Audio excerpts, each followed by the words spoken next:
Hey everybody, this is author Jeff Bowles coming at you with another video review. I haven't actually gotten the chance to do a video review in a while, mostly because there hasn't been any games that have come out that have really floored me, and then I've wanted to play and show to you fine ass YouTube people. You're fine. Sorry. Oof, got a little close there. This entry we're going to be checking out Resident Evil 7 on the PlayStation 4. Biohazard is the name of the game, and I think that that's fantastic that they decided to call it Biohazard. I think that's really cool. First of all, check out all these atmospheric shots of this horrible Louisiana plantation where everything bad you could possibly imagine goes wrong. It's scary, it's dark, it's foreboding. Oh man, you know you in for some trouble, boy. Whew. Okay.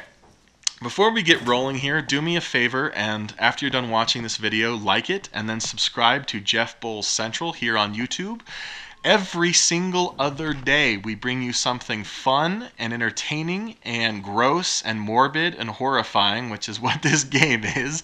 Not every time, everybody, but just this once. Just this once. You won't regret it. Like and subscribe. YouTube, Jeff Bowles Central. Okay. Resident Evil 7 Biohazard, PlayStation 4. You know what? I love this video game. I thought it was scary as hell. I thought it was atmospheric as hell, and I had an amazing time playing it. I think you probably will too. It's a little on the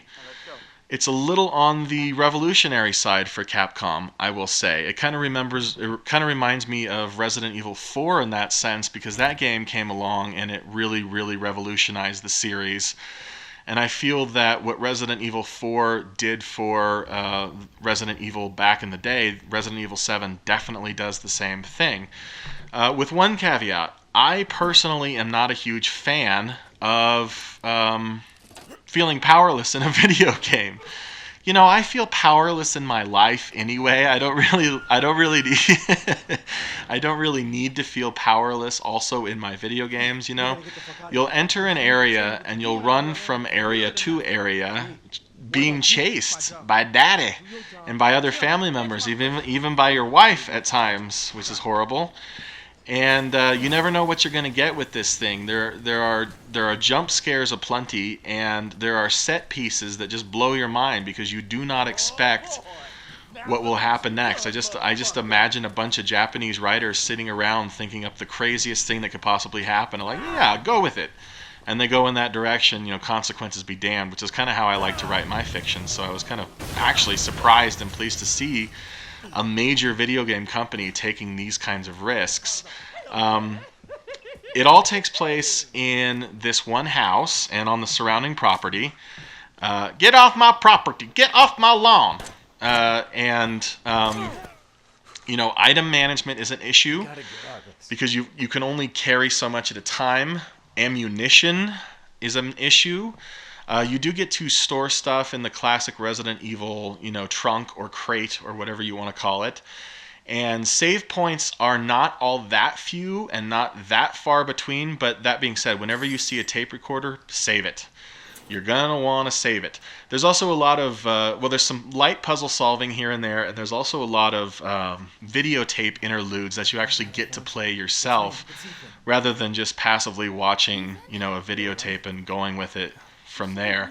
The other thing about it that I'm really a big fan of is the voice acting.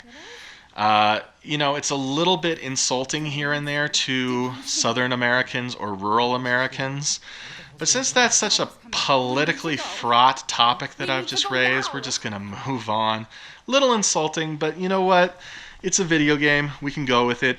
Enemy variation is fantastic. Like, we've got these horrible glob monster-y guys here. And, of course, the family that you've got, too. Sorry, I just had to poke a cat because it was making noise. Rough. Enemy variation is great. So, I'm going to give Resident Evil 7 a 9 out of 10. That's a high score, but I do believe it earns it. Kitties be damned! Kitties be damned! I love my Resident Evil. Hee-hee-hee-hoo! 9 out of 10, everybody. Play it. Then, do me a favor and get on Amazon.com and purchase Godling and Other Paint Stories. This is my book. 6 stories of science fiction, fantasy, and horror. It is funny as hell, that much I can promise you. It is off the wall, it is dark sometimes, it is twisted just like me and just like Resident Evil. 99-cent Kindle copies, you can't go wrong. It's $1, people. You can't afford $1 for your old pal Jeffy, god damn it, kitty!